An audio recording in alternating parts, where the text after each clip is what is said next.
from the broadcast center in Los Angeles, this is KCAL9 News at 8. Now at 8, President Trump says the U.S., Britain, and France have launched joint airstrikes in Syria, retaliation for chemical attacks that targeted Syrian civilians. And a bold new mural dealing with diversity and racism sparks controversy on the USC campus. Oh, you don't want to hurt anybody else? You don't want to commit suicide or anything like that, right? A chilling encounter, why police let the YouTube shooter go just hours before she opened fire. Toppled trees, down power and cable lines, smashed cars. Wicked winds did quite a number across the Southland, and now it's time to clean it all up. Hello, everybody. I'm Elsa Ramon. I'm Suzanne Marquez. Tonight, the U.S., France, and Britain launched military action against Syria. Those airstrikes are in retaliation for chemical attacks that killed dozens of Syrian civilians, including children. The chemical attacks last weekend were centered in the rebel-held city of Douma, which is a suburb of Damascus. KCAL9's Mola Lenghi is at the White House tonight. President Trump ordered airstrikes on targets inside Syria Friday night. A combined operation with the armed forces of France and the United Kingdom is now underway. The move was in response to last weekend's chemical weapons attack in the rebel-held town of Douma. Clearly, the Assad regime did not get the message last year. This time, our allies and we have struck harder. The targets that were struck and destroyed were specifically associated with the Syrian regime's chemical weapons program. From the start, the U.S., the U.K., and France suspected the regime of Syrian President Bashar al-Assad was to blame. It is not about regime change. It is about a limited and targeted strike that does not further escalate tensions in the region. The purpose of our actions tonight is to establish a strong deterrent against the production, spread, and use of chemical weapons. The Kremlin cautioned the White House against taking military action. Russia vowed to stand by Syria and warned that the situation could escalate. Hours before the airstrike, a final attempt at diplomacy at the UN went nowhere. Russia was supposed to guarantee that Assad wouldn't use chemical weapons, and Russia did the opposite. In reply, the Russian ambassador accused the U.S. of threatening to unleash chaos in the Middle East. President Trump also said tonight that the U.S. does not seek an indefinite presence in Syria and will look to pull out its troops once ISIS is defeated. At the White House, Mola Lenghi. Elsa, back to you. Thank you, Mola, and stay with KCAL9 News and KCAL9.com throughout the night for any new developments as the strike on Syria continues. A bold new mural that just went up on the USC campus has a lot of people talking. That artwork is actually designed to intensify the debate on diversity and racism, but it's not so popular with everyone. KCAL9's Amy Johnson has the story. A bold statement at USC. It's absolutely beautiful, I think. The painted words, dismantle whiteness and misogyny on this campus went up flanked by these black and white murals of 4 women of color.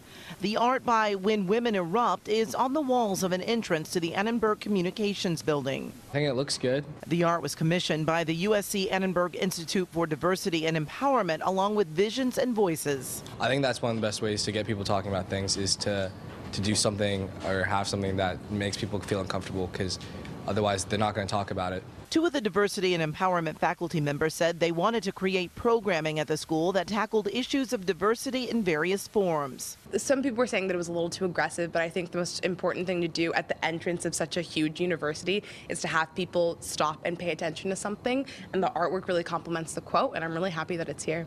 But not everyone is happy the mural is here, with some people posting negative comments online, calling it racist. I don't think it's racist.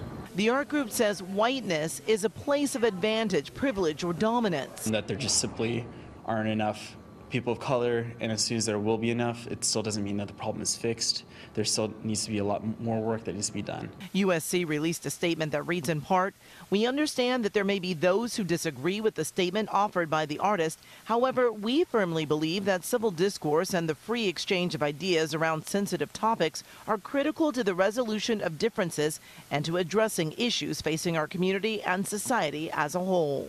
Now, it's not clear how long this artwork will be here on campus, but some of the students we spoke with say they should remain here as long as the discussion needs to be heard. That's the latest here at USC. I'll send it back to you in the studio. New video tonight shows the woman behind the YouTube shooting just hours before her violent rampage. Hi, are you Nassim? Hey, so you were reported as missing. Yeah, as missing from San Diego? Yeah, I left my family. Okay. You don't live with them anymore? Okay. Can I just ask, if you don't mind, why you left? We don't get along together. This body cam video shows Nassim Agdam talking to Mountain View police officers in a darkened Walmart parking lot. She told them she drove to the Bay Area to escape her family and start a new life. Officers questioned her about her mental state. Are you taking any type of medication at all? No. Are you supposed to take medication? Okay. Okay. You don't want to hurt yourself, do you? Oh, you don't want to hurt anybody else? You don't want to commit suicide or anything like that, right? Okay. Officers say they had no reason to bring Agdam in. Just hours later, she visited a shooting range and then snuck onto the YouTube campus and shot 3 people before turning the gun on herself. Agdam reportedly was very angry with YouTube for restricting her videos. Now to developing news. Police activity on the 110 freeway in Highland Park this afternoon backed traffic up for miles. The northbound was down to 1 lane. 2 lanes are still closed tonight. Looking live at Long Beach right now, much calmer outside tonight after those wild Southland winds have died down. Evelyn joins us now with what we can expect weather-wise for the weekend. A little bit calmer. Oh, yeah. Just a little bit calmer, much calmer compared to where we were this time last night. The winds were howling, I know, in front of my house. Wow, there is a lot of dry brush and twigs and sticks and leaves, and I'm sure all of you experiencing something similar. So as we look at wind gusts across the Southland right now, you will see much calmer. In fact, we are out of the wind advisory territory now. We're just looking at a little bit of a breeze coming through the Santa Clarita Valley, Riverside. Other than that, single-digit wind speeds, and temperatures earlier today got up to 79 degrees. So we were above average. Temperatures getting warmer through tomorrow, and then a bit of a cool down on our hands. Of course, we're going to have all the details on your weekend forecast and beyond coming up in just a bit. For now, we'll send it back to you. Thanks, Ev. Cleanup continues tonight after those wicked winds toppled trees across the Southland. They took out power cable lines and smashed cars. KCAL9's Joe Kwan shows us the damage. Yeah, and even this sidewalk right here was blocked by this giant tree that had branches reaching over, damaging some cars, taking out power lines, and just causing a big mess right here in West LA. But there were also several other areas that had some downed trees. Crews were busy chopping up and mulching parts of this giant tree that landed on these cars. It happened last night on Ohio Avenue between Butler and Purdue Avenues. One neighbor says when it went down, it sounded like a few sticks being crunched together. Others say it was much louder. Boom, like boom. That woman lives nearby and says she walks on this street every day to and from work. Last night I was lucky I didn't walk this area. I didn't go work. Some neighbors also say they saw a flash. The tree took down utility lines, knocking out power and cable in the area. To give you an idea of just how big this tree was, I'm about 5'6". This is the base of the tree. Even with my arms stretched up high, I can't reach the top. Nearby, this tree also went down on San Vicente Boulevard near Barrington. This tree on Sunset Boulevard near Seaward in Hollywood was nearly split in half. A limb landed on this BMW. In North Hollywood, a man took these photos of a tree down in his neighborhood on LeMay Street between Victory and Van Owen. He says before the windy weather, this tree was twice as tall. Here's part of it on top of this truck. And down in Orange County, this 50-foot or so pine tree here in a yard in Anaheim toppled. It stretches across a driveway at this home on Dwyer Drive. It landed on this. Under that blue tarp is a boat. The city says since it's not blocking any sidewalks or streets, the owner will have to clear that tree on their own. Here in West LA, there are plenty of hands on deck clearing away the mess.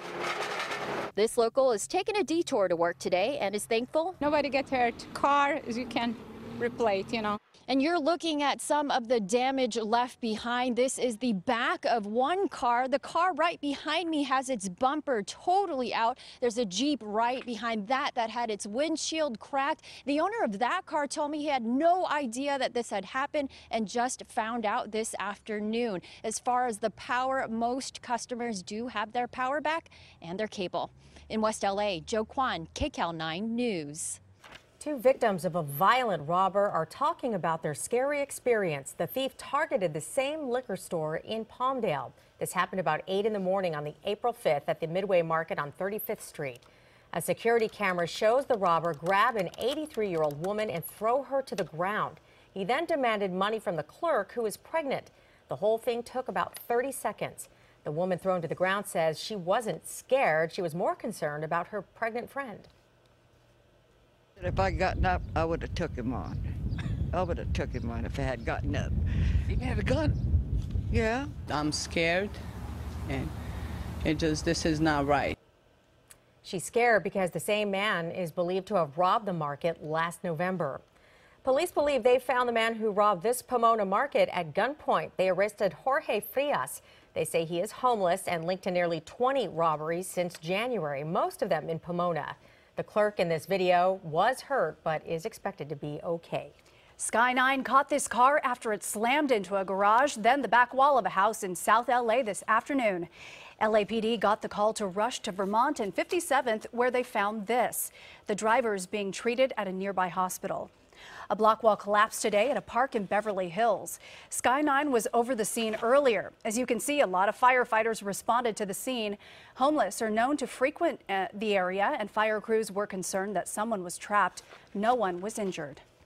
Hector Barajas crossed the border from Mexico this morning to become a U.S. citizen 14 years after he was deported. He held up his certificate after he took the oath today at a government office in San Diego. He said he finally got to live the American dream for a second time. Barajas was deported to Mexico back in 2010 for shooting at an occupied vehicle years earlier. But Governor Brown pardoned him last year, citing his military service.